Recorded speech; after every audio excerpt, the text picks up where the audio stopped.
Do you have a project you've been meaning to get to? Is it overwhelming or just too big? Well, this is Cogent Step, where we give you clear and logical steps on how to manage your tech projects. Let's finally talk tech in plain English. I'm here to tell you how to take control of your company's technology. Before we begin, make sure you like and subscribe to keep up to date with the latest content. So you have a project you've been meaning to get to, but you've been delaying it for one reason or the other. This happens all the time. You finally gather your thoughts, you give it to some friends and colleagues for some feedback, and the feedback is all over the place. Well, I'm going to give you 5 simple techniques to make sure your project sees the light of day. Early on in my career, we came up with an idea for a taxi hailing system from your smartphone. This was before Uber was Uber. Long story. I'm sure I'll make an episode just about that. So the idea was that from your smartphone, you can hail a cab to take you to your destination. However, we wanted to scale this at least to the entire US market. Now, in the United States, we have multiple time zones. And sometimes these time zones don't cut a clean line between cities.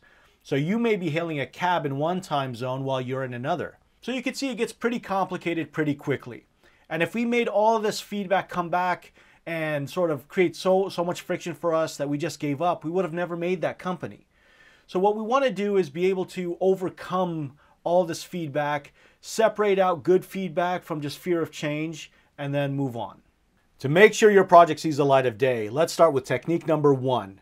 Break up your project into manageable components. So let's say you had a simple e-commerce app that you wanted to create. Now, an e-commerce app has some products that you want to purchase. A user can add them to your cart, purchase them, and have them sent to you. Sounds pretty simple. Well, now in comes the naysayers. So now that you think about it, well, you have user registration, you have GDPR for compliance and user privacy. If you have products, do you have product categories, subcategories? Do you have metadata on these products? Do they have videos attached to them? Do products have variations like small, medium, large, and so on? As you can see, it can get complicated really quickly. You may backtrack and say, I don't know if I want to even start this endeavor. But again, look at the mountain and break it up into smaller components, just stones and rocks that comprise this mountain. Now, if we looked at every single component, user management, product management, shipping, and inventory, that becomes a little bit more manageable.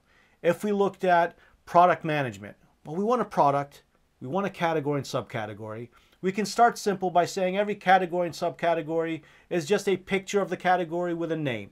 In the product, we have a picture, a description, a price, and maybe some variation. Each one of those components are manageable.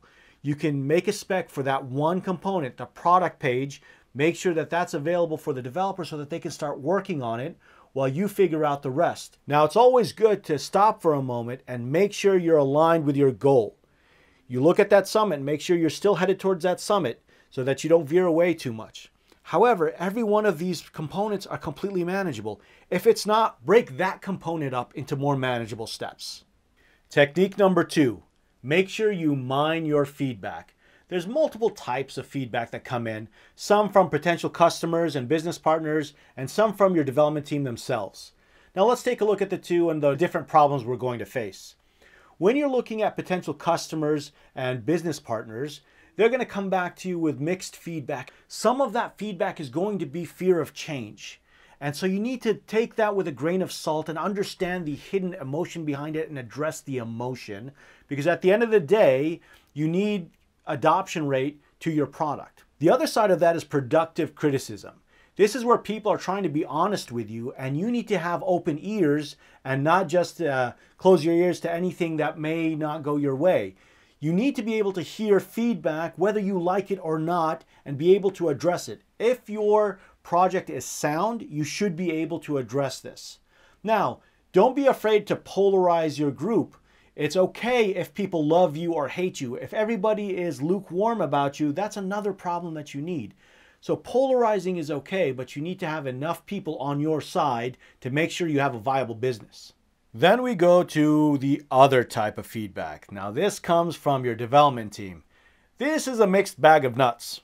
So it all depends on how you approach your team. Now generally it comprises mostly of developers, but you'll have designers and QA and even business analysts in there as well.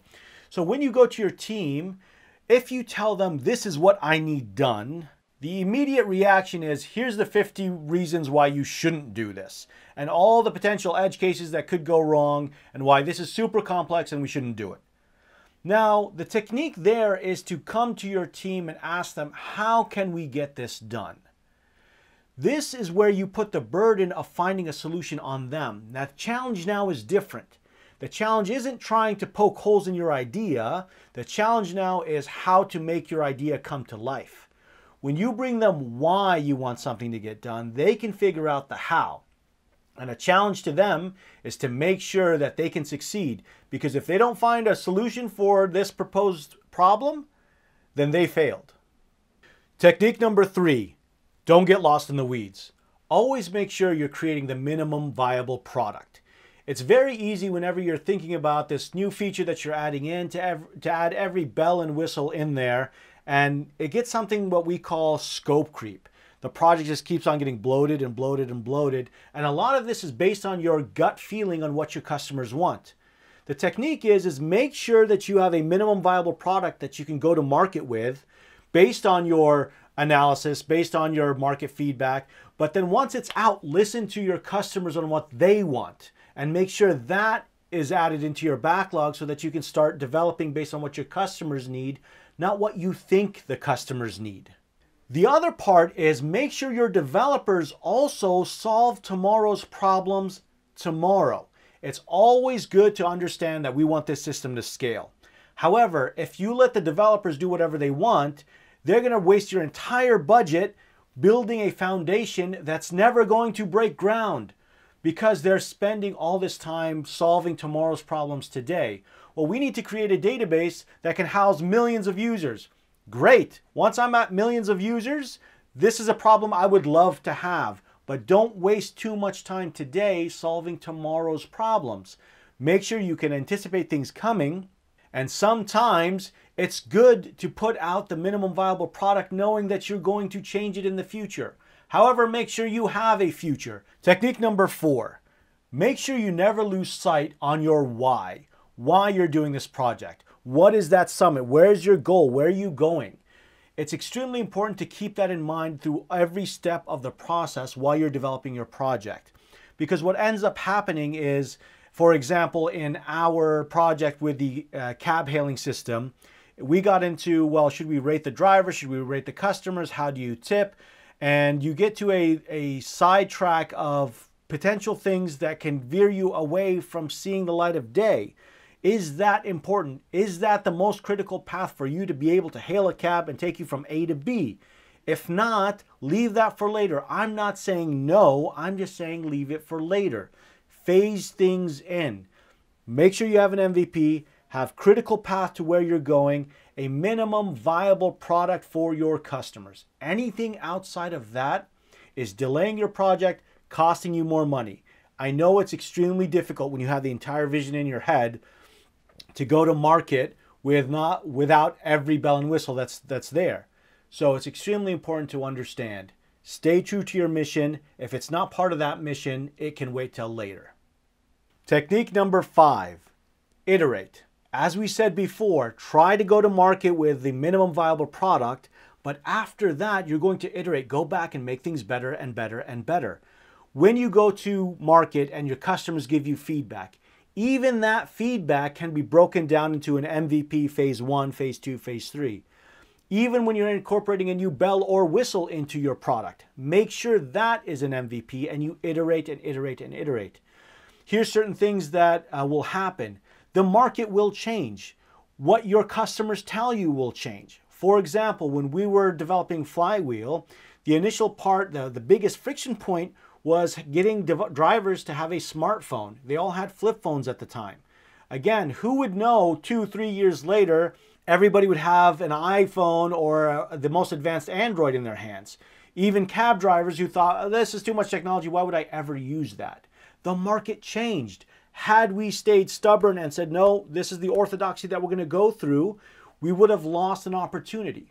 So as you iterate, also reassess.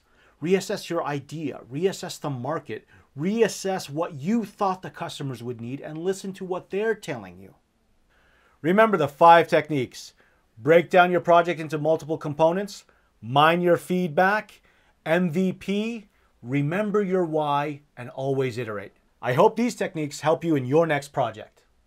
I hope you enjoyed that video. If there's a topic you'd like me to talk about, feel free to contact me on any one of these links below. If you'd like me to help on one of your projects, feel free to contact me as well.